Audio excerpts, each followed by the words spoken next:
Hey guys, welcome or welcome back to the channel McNallie Money, the new home of power mining analysis. Now in today's presentation, Anthony Power and I are going to be going through January production results from DMG, IREN Energy, and providing an update on the pair of acquisitions that CleanSpark made this week. We've got a lot to go through, but before we get into it, please take a second, hit the like button, you guys. It's 100% free to do, and it's a huge help to the channel. Also helps push this content to other people who may find value. If you're not already subscribed, McNallie Money, feel free to join. And let us know in the comment section below what you thought about January results overall, as most of the miners have now reported, your price target on Bitcoin moving into this year's halving event, and your top pick in the miner space for 2024. Now with that being said, let's get into today's discussion.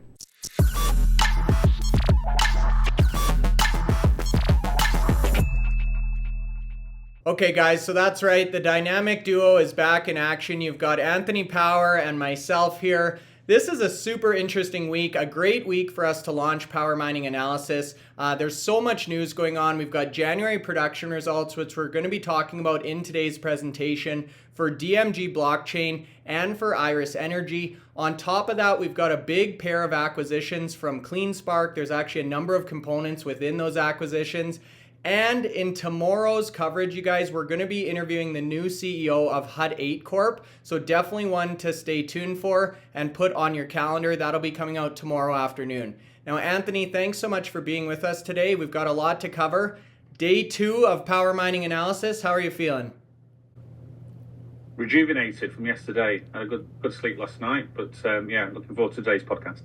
Yeah, I recall you mentioned you were on, I think, 3 podcasts yesterday. So we're glad you got your sleep. We want to get your thoughts. Maybe we'll start off with DMG blockchain here, Anthony. One of the smaller miners. This is one that we cover on the channel quite regularly. Good following. What did you think of January results there? Yeah, I mean, you've articulated that they're one of the smaller miners. They've got a total hash rate energized of about 1.1 exahash, and during the month of January they were only able to realize about 0.89 of that hash rate due to a substation outage during the month, which was 3.5 days. So that impacted their performance. So in the month of January itself, they've actually produced 53.5 Bitcoin.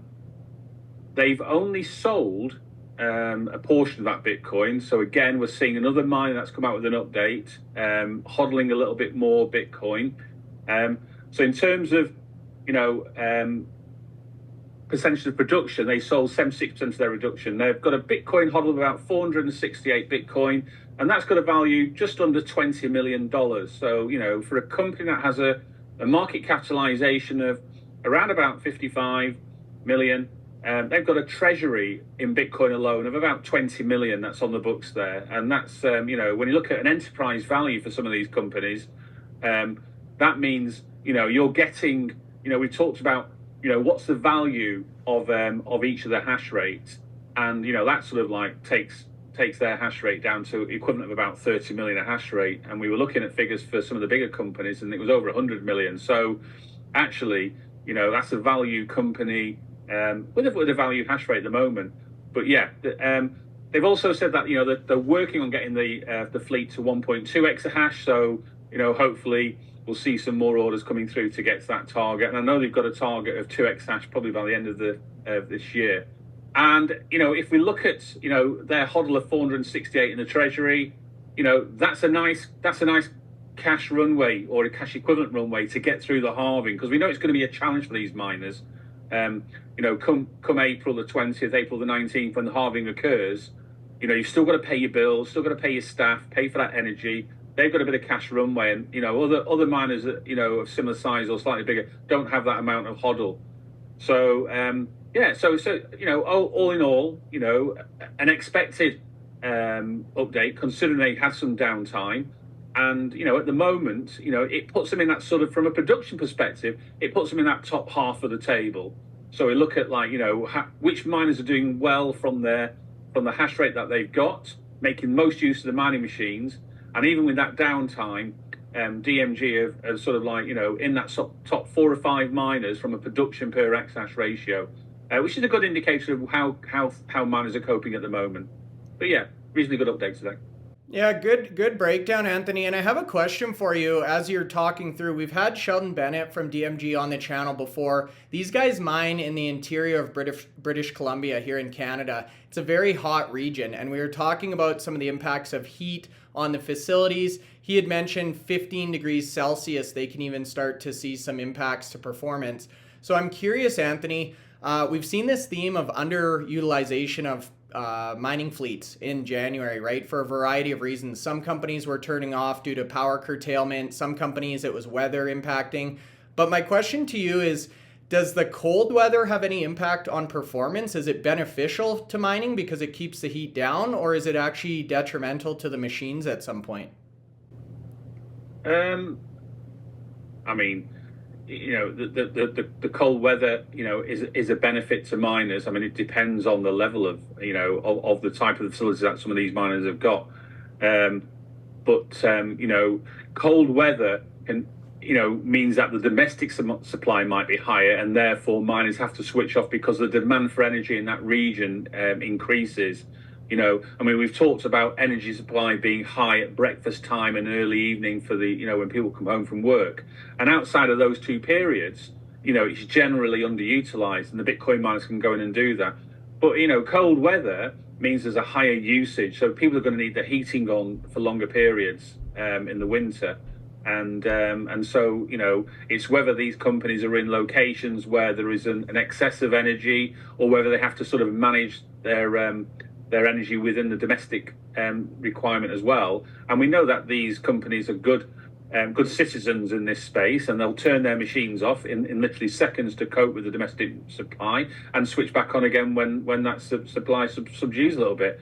But I would expect, cold weather to be a benefit for miners to reduce the heat that's transmitted from these machines, because it is significant. I mean, we know some of the companies I think Hive Digital have used the heat from their machines to help with close to farms and things like that close by to provide greenhouse heat. So there's a lot of heat submitted from these machines, and having that cold air might be a way of cooling it. I mean, I don't know about extreme temperatures and the impacts of that there. I mean, we know Riot Platforms had extreme weather conditions at their site, which knocked out their immersion cooling facilities for the best part of 13 months.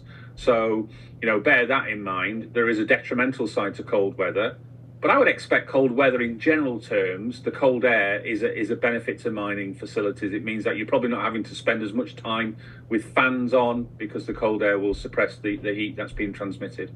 But I as I say, I'm not an expert, an engineer in this field, but we have a number of people, and Sheldon certainly is an expert in this field. I mean, he's a CEO that has built the company from the ground up, so he knows every element of that company, and he could come out with everything to the answer to all that question in real detail, because he's built the company from the ground, and he doesn't just do this for DMG. He's built sites for other companies as well. So, he's built sites with Bitdeer in Texas. They build containers for other miners to use like that. They produce the Marathon Pool software, and so the Mara Pool, that DMG were involved in that there. So Sheldon's, a bit of an expert entrepreneur in this space, knows all the working parts. And hopefully if we get him on the podcast, he can answer that question in more detail than I can. There's a question. I've stumped you, Anthony. We'll leave it on the list for Sheldon. But no, we talk a lot about the cold weather and how it impacts the grid and power usage. But I was curious just on an absolute temperature side of things. I'd expect there's benefit from having that cold air coming through to keep the heat down. Yeah, I think it's a benefit. It means not using as much of their own power to maintain that level. Yeah, I don't see it hurting. Okay, anyways, back to our track here, Anthony. Next one up, we've got IREN Energy. So these guys are based in Sydney, Australia. One of the more interesting companies, I guess, we've followed over the last couple of years, Anthony. I know you've done a lot of work on IREN Energy. Ticker on this one is IREN. What did we think about January production from them? Yeah, I mean, I've been covering IREN Energy for over 2 years now, since they IPO'd back in the end of 2021. and ever since they've been in my tables, they are effectively, from a performance perspective, a top 3 miner, and with only Bitfarms and Hive that can actually compete at the sort of the same level. In all honesty. So when you get an update out monthly from Iris Energy, it's generally, a good update. A lot of information in there. I mean, it takes me probably 10 or 15 minutes to go through the Iris Energy update, whereas some other miners I can do in about 10 or 15 seconds. So they give out a lot of information on what's going on. In the month of January, they mined 341 Bitcoin. So again, these numbers are down on what they did in December.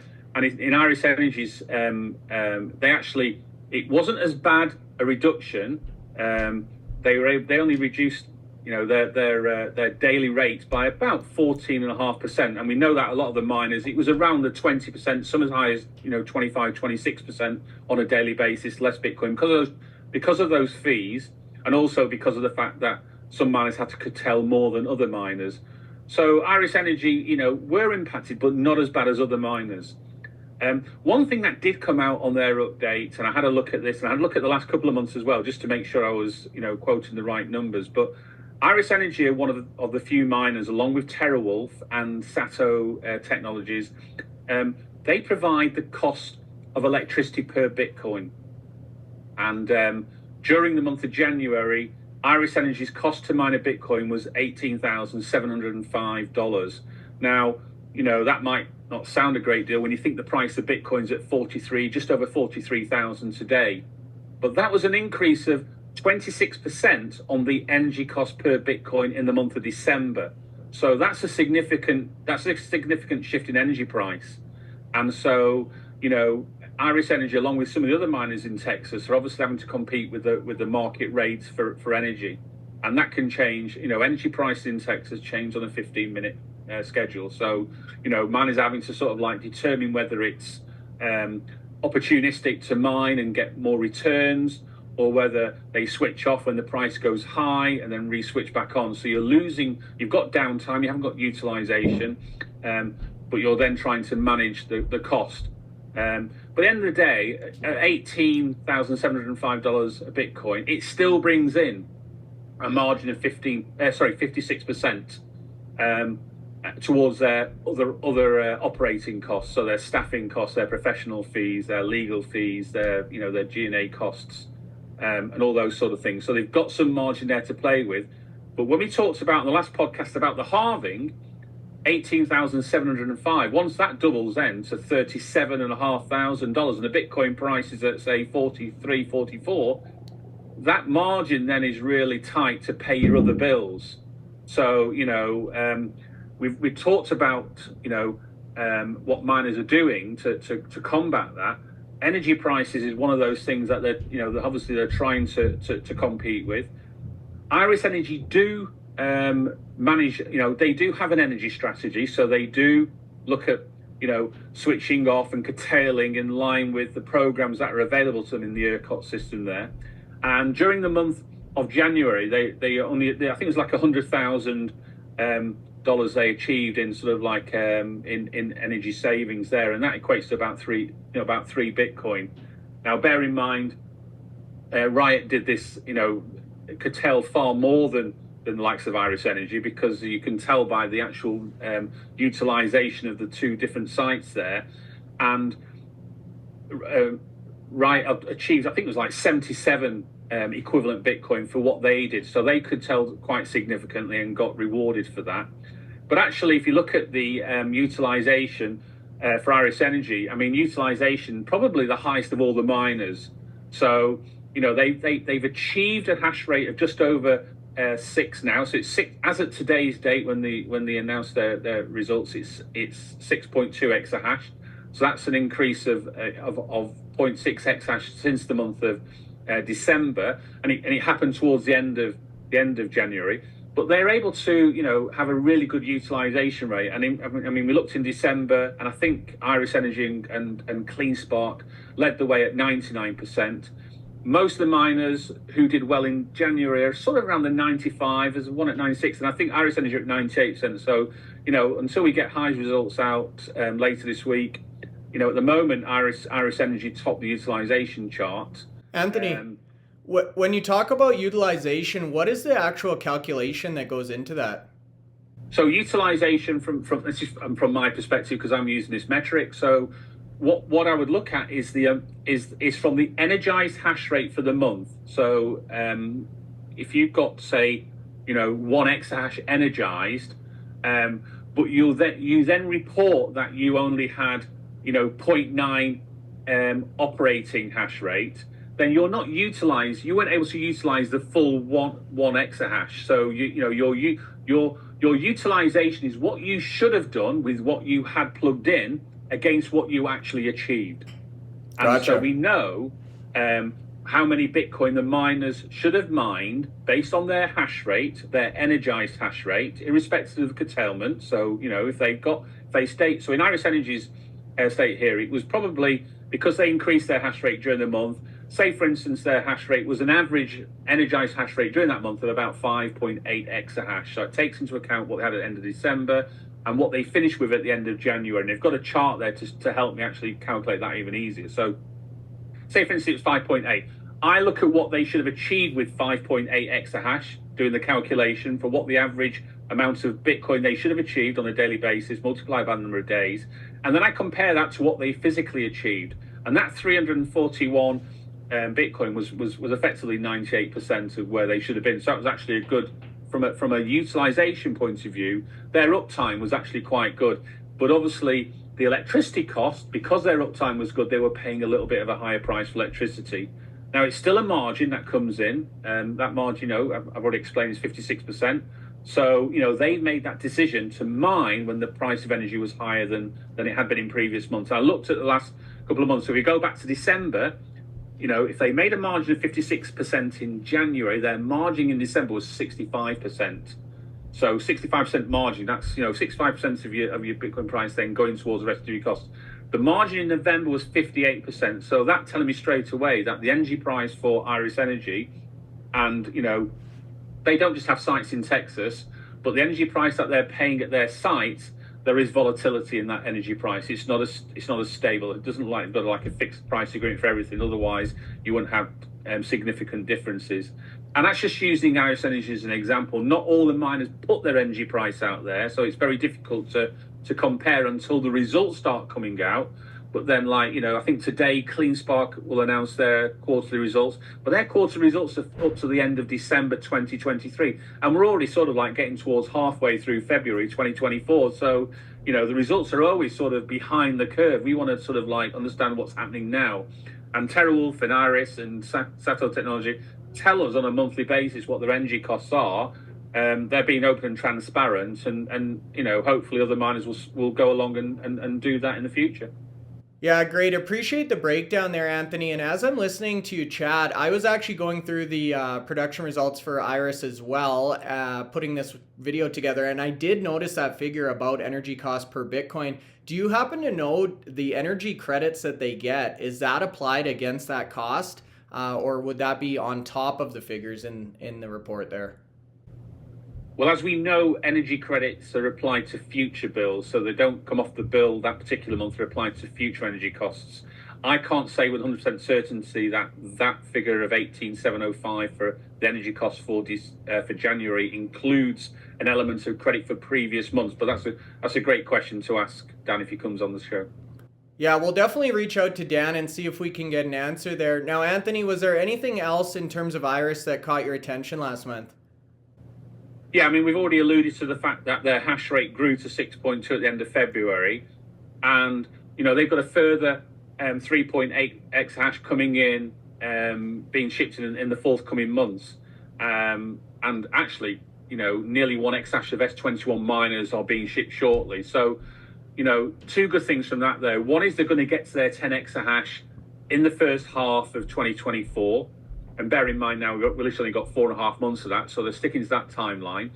But more importantly, once they get those mining machines in there, their fleet efficiency will go down to 24.8, which then puts them along the lines of Marathon Digital in terms of efficiency.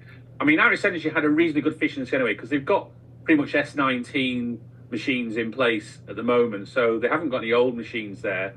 they've got new machines in place. They replaced a lot of machines after when they had to return all their machines to NYDIG, the previous lender, and they were able to use the cash balance they had to go and purchase more machines from Bitmain. So they've got a relatively new fleet and a relatively efficient fleet. It's under 30. When you think the average for the industry is about 35, but this shipment coming through in the next 3 or 4 months now to get into 10 exahash takes it down to 24.8. They've also announced the fact that they're not stopping at 10 exahash there. They've now got a pathway to get to 20 exahash, and they've ordered 1 exahash of those in mining machines in T21s. They've already been purchased, and they've got an option for 9 exahash at the same price of about $14 a terahash, which is a really, really good price. We can't emphasize that enough. That price will be rising as we're speaking on this podcast. And once those extra 9 hash are in place, the overall fleet efficiency then falls down to less than 21.9 joules a terahash. And getting that efficiency down below 22 means that you're paying less energy costs, because these machines will mine more with less power. And so, companies want to, it's a great way of effectively saving money or getting a better return on your investment. I mean, I highlighted in a previous podcast, if you compare an S19 to Pro to an S21, yes, the cost of the S21 is more expensive now, but the return over 3 years is more than 100% more than the S19. So, very, very profitable machine, very efficient machine. And yeah, so all in all, another good update from Iris Energy. No kidding, and a lot to unpack there, as you mentioned in the intro, Anthony. Just a refresher, you guys, joules per terahash is the efficiency metric, and the lower that is, the better. So companies are actually, as they upgrade their fleet, they plug in new miners, replace the less efficient ones. That number is actually going to be decreasing, and that's more beneficial, as Anthony says, for better power economics there. Now, last but not least, we've got CleanSpark, a pair of acquisitions. Each one of these acquisitions has a number of different components. And the other thing I wanted to talk about, Anthony, I've been starting to see more and more articles as we see the price of Bitcoin and obviously the miners pull back here. Institutions are buying, and they're buying heavily. CleanSpark is one that they've now taken quite a position in. I'll let you get into the details there, but I wanted to pick your brain on that as well. A lot of times when I'm feeling uncertainty or confusion in the market, I like to just follow the big boys and follow the big money. And it seems, based on the reports I've been seeing from the ETF inflows and a lot of the institutional ownership in these miners, the big money is here, and they're definitely making a statement, eh? Yeah, well, they issued a form to the SEC this week actually about the current position at BlackRock, and you talk about the likes of BlackRock or Fidelity. These are massive investment companies, and at the time of this purchase, BlackRock have now hold about 6.5% of CleanSpark. So having an investor or an institutional investor of that size is significant. And we know that BlackRock, had investments in Marathon Digital and in Riot Platforms, who were the sort of the 2 US companies that adopted onto the NASDAQ very early, and we had this influx of institutional investment before all the other miners, and were able to grow their size quicker than all of the miners. It's now seeing, obviously, that the work that CleanSpark have done over the last 2 years to grow from that 2 exahash back in January 2022 to achieving 20 exahash in the space of 30 months. So it's quite extraordinary. So actually, I mean, it's a good indication. But yeah, 6.5% of the company as at that date. Then obviously the results come out tonight, and we'll know on the number of shares that they had at the end of December. And as they have, as at today's announcement, they'll also include the number of shares outstanding now, so people will clearly see what dilution's been done since the update, and we know the shares that BlackRock have got, and whether that 6.5% is still that sort of like sizable, but a significant investment, and obviously positive for the company. You want institutional investment in there. They're setting the standard. Retail investment will follow institutional investment, and BlackRock's probably one of the top investment companies in the world. Okay, and I know I've seen a lot of comments talking about the expectation or anticipation or even hope that CleanSpark has been using their at the market or ATM offering, and that's what you're alluding to there. Hey, Anthony, we'll see the total shares outstanding. Yeah, they've never hid from the fact. I mean, they'll stand there and say that they're not going to go into the debt route to grow their hash rate and make mistakes that other miners did. They've used the ATM, they've grown that, and I think there's an element of investors who look at that and say, if you can grow the hash rate, use that funding to grow the hash rate, and bring a return back for investors, then that's a good thing. So, let's see how this pans out this year with the halving and this growth, and let's see what happens with the investors and make sure they get their returns. And speaking of that mentality, Dan Roberts from Iris, I know we just covered Iris, that's the exact mentality that he communicated with me in his interview. He actually said it's a disservice to shareholders to hold Bitcoin on the balance sheet, and instead they would rather deploy that money to build their fleet and exponentially increase the amount of Bitcoin that they can mine. So not to derail there, and now on to the big CleanSpark announcement. Yeah, so we know that CleanSpark have got a current hash rate of 10 exahash, and they're imminently about to switch on their Sandouville site, which is a further 6 exahash. That gets them to 16. Now, there was a concern by investors as to they'd ordered machines to get to 20x by the end of the year. By the end of June, halfway through the year, and where were these machines going to be placed? Well, yesterday CleanSpark announced 2 new acquisitions, and basically they've got now sufficient power to reach and infrastructure to reach that 20 exahash target. So the first of those acquisitions is effectively buying 3 facilities in Mississippi for a total of just under 20 million, and that gives them an extra 2.4 exahash in terms of hash rate there for their machines. So some of the new machines will go into them facilities, give an extra 2.4 exahash.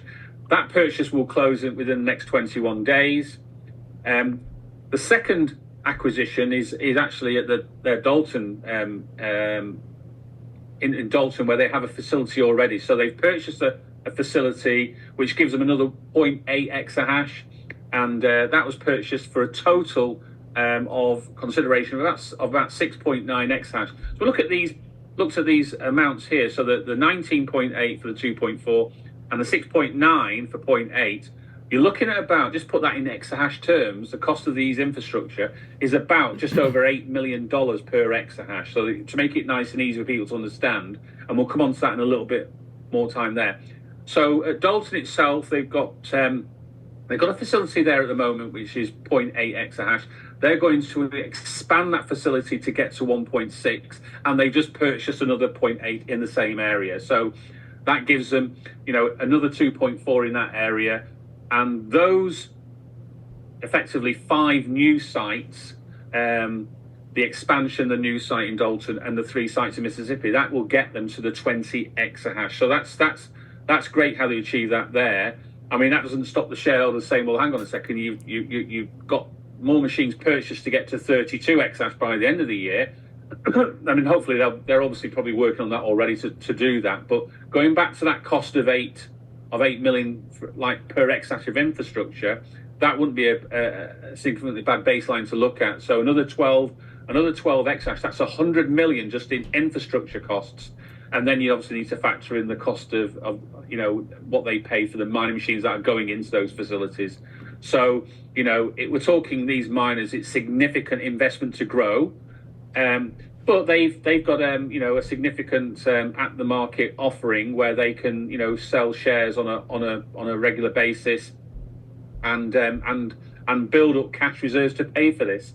And we know they're building up cash reserves because they only sold, I think it was like 6.4 Bitcoin in the month of January, and were able to extend their size of their hodl. So they're, in difference to Iris Energy, they're using a slightly different strategy where they believe that the Bitcoin price has got value growth certainly over this year and maybe 2025, and benefit from that there, rather than sell the price on a daily basis and put that into your capital expenditure. So two different strategies. and we'll see. I mean, Iris Energy and CleanSpark were the initial miners to sell their Bitcoin. It's only this last sort of 7 or 8 months that CleanSpark have changed that strategy into now literally hodling a significant portion of their production, and they've grown a hash rate from, literally 400 Bitcoin to 3,500 Bitcoin in no real space at all, or no real time at all. So it'll be interesting to see how it plays out over the next year, who's made the right decision. But Iris Energy, made the right choice when the market was going down by selling on a daily basis. They got a better average over that period. In times of a bull market, let's see how the miners play out from there. Yeah, the old saying, buy low, sell high, or mine low, sell high. The real problem is understanding when is high or low. The other thing you mentioned there, Anthony, and this is very astute of you. So you're basically saying it's about $8 million per exahash for the building itself, hey? And obviously that's just in the United States, in these certain communities or whatnot. But that's an interesting number, because I know a lot of times people are trying to understand the value of these organizations. And me, myself, I've tried to figure out, okay, they're expanding by 2 exahash. How much will that cost? We know the cost of the machines, but not often do we get a nice clean breakdown of the building itself, right? So nice that you picked up on that. So guys, that's all for today's presentation. I know it's a little bit of a longer one, a lot to cover here today. Let us know your thoughts in the comment section below if you're holding any of these miners, and your thoughts on the expansion that we're starting to see across the board from a lot of these players. It's been a real pleasure today. If you're still here, hopefully you found some value. Hit the like button. It's free to do. It's a huge help to Anthony, myself, and the channel. If you're not subscribed, McNallie Money, feel free to join. Anthony's also got his Patreon group up and running, which we'll talk about in the next video, but a great way to get kind of backstage access to Anthony and his thoughts. That being said, that's all for now. Thanks so much, Anthony. We'll see you tomorrow.